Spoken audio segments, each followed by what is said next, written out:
ناظرین، دنیا بھر سمیت پاکستان کے مختلف حصوں میں 17 ربیع الاول کو جشن صادقین انتہائی عقیدت کے ساتھ منایا گیا۔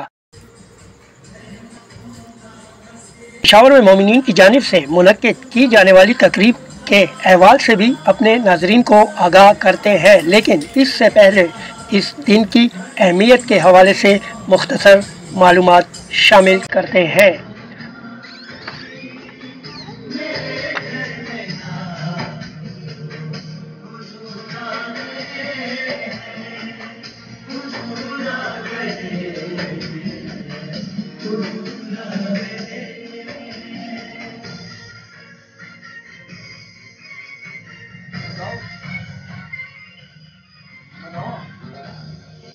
ہجری کیلنڈر کے مطابق پیغمبر اسلام ربیع اول کے مہینے میں دنیا میں تشریف لائے اور سنی مکتبہ فکر 12 ربیع اول کو ان کی ولادت بسعادت کا دن مناتے ہیں، جبکہ شیعہ مکتبہ فکر 17 ربیع اول کو جشن صادقین کے طور پر مناتے ہیں۔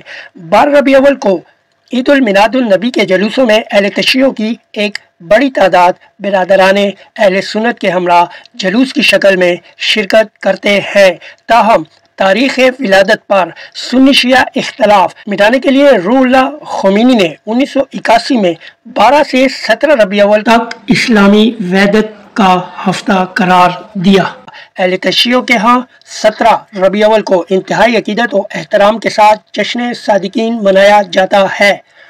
شیعہ مکتبہ فکر کے مطابق 17 ربیع اول کا دن سال کے باقی دنوں کی طرح عام دن نہیں ہے۔ اس روز 2 صادقین کا دنیا میں نزول ہوا۔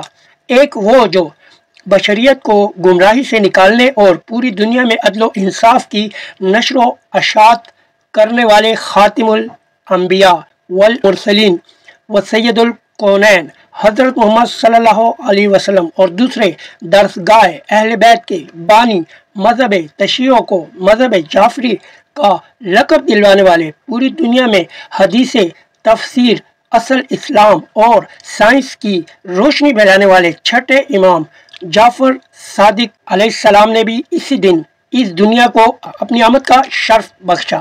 اسی 17 ربیع اول کی نسبت سے پشاور میں آشیانہ جہاد علی میں جشن صادقین کی ایک تقریب کا اہتمام کیا گیا۔ اس موقع پر پورے احاطے کو برقی کمکموں و آلات سے سجایا گیا اور چراغ بھی روشن کیے۔